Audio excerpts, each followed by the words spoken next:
Good morning, children. This is Shivalsa speaking. Children, we had been dealing with the chapter of factorization. We have completed from NCRT book, and here in this video, we are going to understand some another problems of factorization from the book R.S. Agarwal.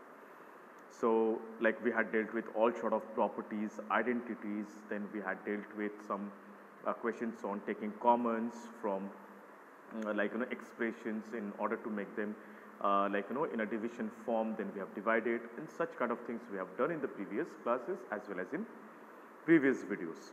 So here in this video, children, we are going to understand something which is really very interesting. I have chosen some questions to solve. So the question which I really find some important that I have chosen for, that is question number question number 5. So exercise 7a,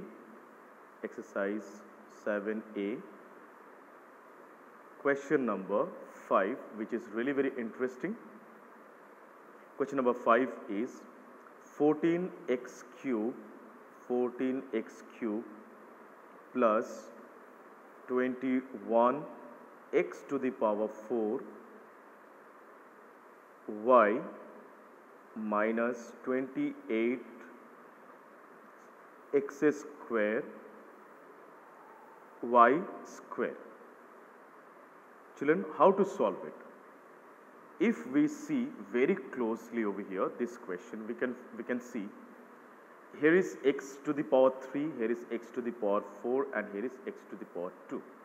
What does it mean? It means that minimum x square is present in all these 3 terms. This particular expression contains 3 terms, right? In these 3 terms, not y is available in all 3 terms, but minimum x square is present in all these 3 terms. So children, what we can do? We can take x square away from all these terms, and here 7 is a common factor of 14, 21 and 28. Okay. So what I can take away? I can take away 7 and x square common from all these 3 terms, and the leftover numbers will be here 2x plus, from 21 7 is taken away, x to the power 4, x square is taken away. So 3x, because 3x to the power 3, 3x cube y, because it was 21 x to the power 4 y. So 3 sevens are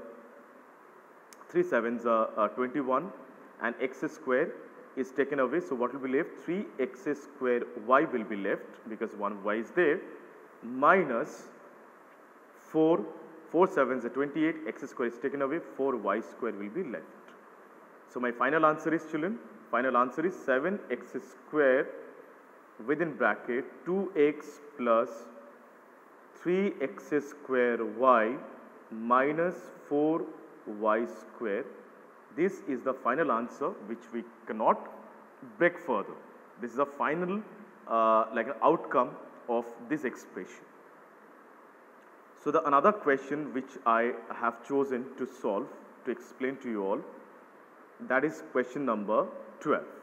So let us understand, because I am teaching all the different forms of this algebraic expressions which we will be performing factorization. So it's 2a plus 6b minus 3 within bracket a plus 3b whole square, a plus 3b whole square. Children, you might be thinking, sir, how to solve it? So difficult, like how to solve it? Very simple, children. Very simply we can solve it. We will write 2a plus 6b as it is. They cannot be added because their variables are different. Now let us see the relation between this minus 3 and a plus 3b whole square.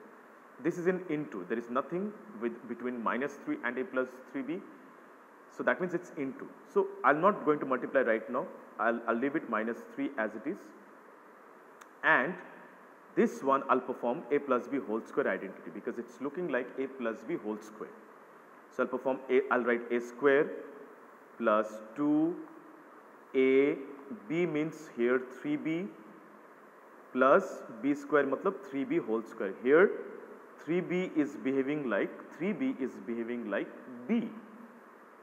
Understand? Now 2a plus 6b minus 3 as it is, within the bracket it will be a square plus 3 to the 6ab, let this be 6ab plus 3b square, matlab 3, the square is applied on 3 as well as on b.